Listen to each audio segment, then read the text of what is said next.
नमस्कार।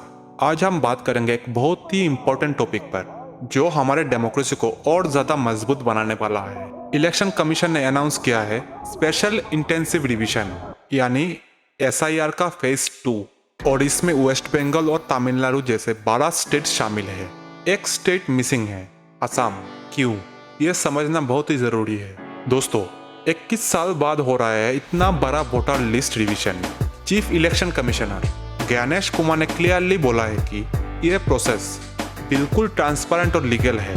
51 करोड़ वोटर्स का data clean हो रहा है। फेज 2 में ये स्टेट्स कवर होंगे: वेस्ट बंगाल, तमिलनाडु, उत्तर प्रदेश, गुजरात, मध्य प्रदेश, राजस्थान, केरला, छत्तीसगढ़, गोवा और कुछ यूनियन टेरिटोरीज भी। टाइमलाइन: नवंबर 4 तारीख से दिसंबर 4 तारीख तक घर घर जाके वेरिफिकेशन होगा। दिसंबर 9 तारीख को ड्राफ्ट लिस्ट आएगी। फाइनल लिस्ट 7 फरवरी 2026 को पब्लिश होगी। अब सवाल ये है, असम क्यों नहीं है फेज 2 में? Chief election commissioner Gyanesh Kumar ने क्लियरली एक्सप्लेन किया, असम में सिटीजनशिप का रूल अलग है। सेक्शन 6A सिटीजनशिप एक्ट के अंडर असम के लिए स्पेशल प्रोविजन है क्योंकि बांग्लादेश बॉर्डर है। ये रूल कहता है जो लोग 1 जनवरी 1966 से पहले आए वो इंडियन सिटीजन हैं। जो 1966 से 25 मार्च 1971 के बीच आए उन्हें प्रॉपर रजिस्ट्रेशन प्रोसेस से सिटीजनशिप मिल सकती है, पर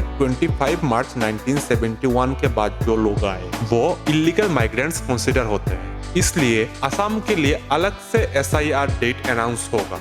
ये कोई डिस्क्रिमिनेशन नहीं, ये कॉन्स्टिट्यूशनल प्रोविजन है। ममता दीदी बोली एसआईआर से वोटर्स गायब हो जाएंगे, पर रियलिटी ये है सिर्फ डुप्लीकेट और फेक वोटर्स ही जाएंगे, जेन्युइन वोटर्स तो और सेफ हो जाएंगे। दीदी, आप बंगाल में इलेक्शन जीतने के लिए जेन्युइन वोटर्स पे भरोसा रखिए, घोस्ट वोटर्स पे नहीं।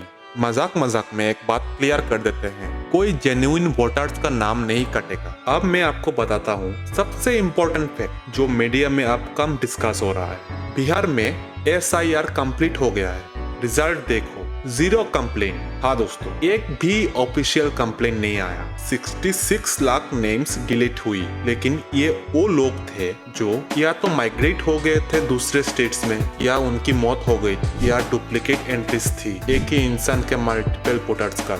और सुनिए, 21.53 लाख न्यू वोटर्स ऐड भी हुए, मतलब जेन्युइन यंग वोटर्स को वोटिंग राइट्स मिला। ये है रियल डेमोक्रेसी। दोस्तों, हमारा वोट हमारा राइट है, हमारा वोट हमारा आवाज है, पर अगर फेक वोट्स, डुप्लीकेट वोट्स और डेड पीपल के वोट्स काउंट हो रहे हैं तो हमारी जेन्युइन आवाज कमजोर हो जाती है। सोचो, अगर 100 वोट्स में से 20 फेक है तो जेन्युइन 80 वोटर्स की आवाज की वैल्यू कम हो जाती है। एसआईआर एग्जैक्टली यही सॉल्व कर रहा है। ये गरीब लोगों को टारगेट नहीं कर रहा, ये डेमोक्रेसी को प्रोटेक्ट कर रहा है। हर जेन्युइन सिटीजन, चाहे वो गरीब हो या अमीर, उसका वोट इक्वली काउंट होना चाहिए और कोई फेक वोट उसकी वैल्यू कम नहीं करना चाहिए। इलेक्शन कमीशन ने सारी ट्रांसपेरेंसी रखी। कंप्लीट टाइमलाइन: 4 नवंबर से 4 दिसंबर डोर टू डोर सर्वे, 9 दिसंबर ड्राफ्ट लिस्ट पब्लिश, टिल 8 जनवरी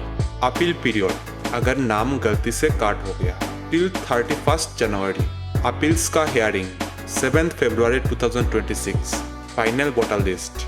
अगर किसी जेन्युइन वोटर का नाम गलती से भी काट हो गया तो उसके पास पूरा 1 महीना है अपील करने के लिए। सिस्टम कम्प्लीटली फेयर है। ये एसआईआर कोई कॉन्स्पिरेसी नहीं है, ये है क्लियरिटी, ये है ट्रांसपेरेंसी, ये है डेमोक्रेसी की डिग्निटी। ऑपोजिशंस पॉलिटिक्स कर रही है, पर फैक्ट्स ये है बिहार में 0 कंप्लेन, प्रॉपर सिस्टमेटिक तरीके से होगा, कॉन्स्टिट्यूशनल प्रोसेस है, 21 साल बाद जरूरी मॉडर्नाइजेशन है।